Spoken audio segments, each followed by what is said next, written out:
إن الحمد لله والصلاة والسلام على من لا نبي بعد وعلى آله وأصحابه الفائزين برضا الله أما بعد. സ്നേഹമുള്ള സഹോദരന്മാരെ സഹോദരികൾ, ദുൽഹിജ്ജ 10 നാളിൻ്റെ ശ്രേഷ്ഠതകളെക്കുറിച്ച് ഏറെ മനസ്സിലാക്കിയവരാണ് നാം. ആ ദുൽഹിജ്ജയുടെ മറ്റൊരു ശ്രേഷ്ഠതയായിക്കൊണ്ട് തന്നെ പ്രവാചകൻ സല്ലല്ലാഹു അലൈഹി വസല്ലം നമുക്ക് പഠിപ്പിച്ചു തന്ന വളരെ മഹത്തായ ഒരു ആരാധനാക്രമം, ഇസ്ലാമിലെ ആരാധനാകർമ്മങ്ങളിൽ ഏറ്റവും നീണ്ടു നിൽക്കുന്നതായ കർമ്മം എന്ന് പഠിപ്പിച്ച ഹജ്ജ് എന്നുള്ളത് ഇസ്ലാമിന്റെ പഞ്ചസ്തംഭങ്ങളിൽ ഒന്നായി കഴിവുള്ളവർ നിർബന്ധമായും നിർവഹിക്കണമെന്ന് ഇസ്ലാം നിഷ്കർഷിച്ചിട്ടുള്ളതായ കർമ്മം. എത്രയാണ് അതിന്റെ പ്രാധാന്യം, എത്രമാത്രമാണ് അതിന്റെ മഹത്വം, എന്തുമാത്രം പ്രതിഫലമാണ് അല്ലാഹു സുബ്ഹാനഹു വ തആല അതിന് വാഗ്ദാനം ചെയ്തിട്ടുള്ളത് എന്ന് നമ്മൾ മനസ്സിലാക്കണം.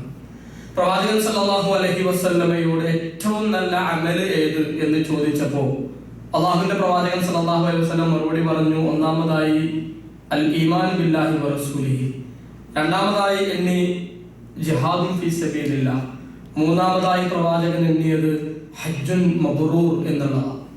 ഏറ്റവും നല്ല അമലായിക്കൊണ്ട് തന്നെ പ്രവാചകൻ പഠിപ്പിച്ചതായ കർമ്മമാണ് ഹജ്ജ് കർമ്മം എന്നുള്ളത്. ആയിഷ റളിയല്ലാഹു അൻഹ പ്രവാചകൻ സല്ലല്ലാഹു അലൈഹി വസല്ലമയോട് ഒരിക്കൽ ചോദിക്കുന്നുണ്ട്, പ്രവാചകരെ, യാ റസൂലല്ലാഹ് നറൽ ജിഹാദ് അഫ്ദലുൽ അഅമാൽ. നമ്മൾ ദുൽഹിജ്ജയുടെ 10 നാളിന്റെ ശ്രേഷ്ഠത പഠിച്ചപ്പോൾ നമ്മൾ പറഞ്ഞു, സ്വന്തം ധനവും സ്വന്തം ജീവനും അള്ളാഹുവിന്റെ മാർഗത്തിലേക്ക് സമർപ്പിച്ച് രണ്ടും അതിനു വേണ്ടി നഷ്ടപ്പെടുത്തുന്ന ഒരുവന് മാത്രമേ ദുൽഹിജ്ജയുടെ 10 ദിനങ്ങളിൽ ചെയ്യുന്ന പ്രവർത്തനങ്ങൾക്കാളും പുണ്യമുള്ളൂ എന്ന് നമ്മൾ മനസ്സിലാക്കി. ആയിഷ റളിയല്ലാഹു അൻഹ ഈ ജിഹാദിന്റെ പ്രാധാന്യം മനസ്സിലാക്കിക്കൊണ്ട് ചോദിച്ചു, പ്രവാചകരെ, ജിഹാദിനാണല്ലോ ഏറ്റവും ശ്രേഷ്ഠത, അഫലാ നുജാഹിദ്, ഞങ്ങളും ജിഹാദിന് ഇറങ്ങട്ടെ, ഞങ്ങൾക്കും വേണ്ട ആ ജിഹാദിന്റെ പ്രതിഫലം, ഏറ്റവും നല്ല അമൽ ചെയ്ത പ്രതിഫലം എന്ന് ചോദിച്ചപ്പോ ഫഖാല സല്ലല്ലാഹു അലൈഹി വസല്ലം, ലകിന്ന അഫ്ദലുൽ ജിഹാദ് ഹജ്ജുൻ മബ്റൂർ, ലകിന്ന അഫ്ദലുൽ ജിഹാദ് ഹജ്ജുൻ മബ്റൂർ. ആയിഷ, നിങ്ങൾക്ക് ചെയ്യാൻ പറ്റിയ ഏറ്റവും നല്ലതായ അമല്, ഏറ്റവും നല്ല ജിഹാദുകളിൽ ഏറ്റവും മുന്തിയ ഇനമായിട്ടുള്ളത് അത് ഹജ്ജുൻ മബ്റൂറുമാണ് എന്ന് പ്രവാചകൻ സല്ലല്ലാഹു അലൈഹി വസല്ലം ആയിഷ റളിയല്ലാഹു അൻഹയെ പഠിപ്പിച്ചതായിക്കൊണ്ട് കാണുവാൻ സാധിക്കും. ഹജ്ജ് മബ്റൂർ ആയിക്കൊണ്ട് ഒരു കർമ്മം അത് നിർവഹിച്ചു കഴിഞ്ഞാൽ അല്ലാഹു സുബ്ഹാനഹു വ തആല അതിന് വാഗ്ദാനം നൽകുന്നത് സ്വർഗ്ഗമല്ലാതെ മറ്റൊന്നും നൽകാനില്ല എന്നുള്ളതാണ്. അൽ ഹജ്ജുൽ മബ്റൂർ ലൈസ ലഹു ജസാഉൻ ഇല്ലൽ ജന്ന, സ്വർഗ്ഗമല്ലാതെ മറ്റൊന്നും അതിന് പ്രതിഫലമായി കൊണ്ട് ഇല്ല എന്ന് തന്നെ, എന്ന് പറഞ്ഞാൽ അതിന് നൽകാനുള്ള ഏറ്റവും ചെറിയ പ്രതിഫലം അത് സ്വർഗ്ഗമാണ് എന്ന് പറഞ്ഞാൽ ഏറ്റവും വലിയ പ്രതിഫലം തന്നെയാണ് ഹജ്ജിനായിക്കൊണ്ട് നൽകപ്പെടുന്നത് എന്ന് പ്രവാചകൻ സല്ലല്ലാഹു അലൈഹി വസല്ലം പഠിപ്പിച്ചിരിക്കുകയാണ്. പിന്നെ ഹജ്ജിലൂടെ ഒരു മനുഷ്യന്റെ സകലമായ പാപങ്ങളും പൊറുക്കുന്നതിന് അത് വേദിയാവുകയാണ്. പ്രവാചകൻ പഠിപ്പിച്ചു, നിങ്ങൾ മൻ ഹജ്ജ ഫലം യർഫുക വലം യഫ്സുക റജഅ കയൗമി വലദതുഹു ഉമ്മുഹു, ഒരു ഉമ്മ പ്രസവിക്കുമ്പോൾ കുല്ലു മൗലൂദിൻ യൂലദു അൽ ഫിത്ര എന്ന് പരിചയപ്പെടുത്തിയതായ ശുദ്ധ പ്രകൃതിയോടുകൂടി മടങ്ങാൻ ഹജ്ജ് ചെയ്ത് മടങ്ങുന്നവന് സാധിക്കുമെന്ന് പ്രവാചകൻ പഠിപ്പിച്ചു. അതോടൊപ്പം സാമ്പത്തികമായി ചെലവുള്ളതായ ഒന്നാണ് ഹജ്ജ് എന്നുള്ളത്. പക്ഷേ സാമ്പത്തികമായ പ്രയാസങ്ങൾ നീക്കുവാൻ അത് കാരണമായി തീരുമെന്ന് പ്രവാചകൻ പഠിപ്പിക്കുന്നുണ്ട്.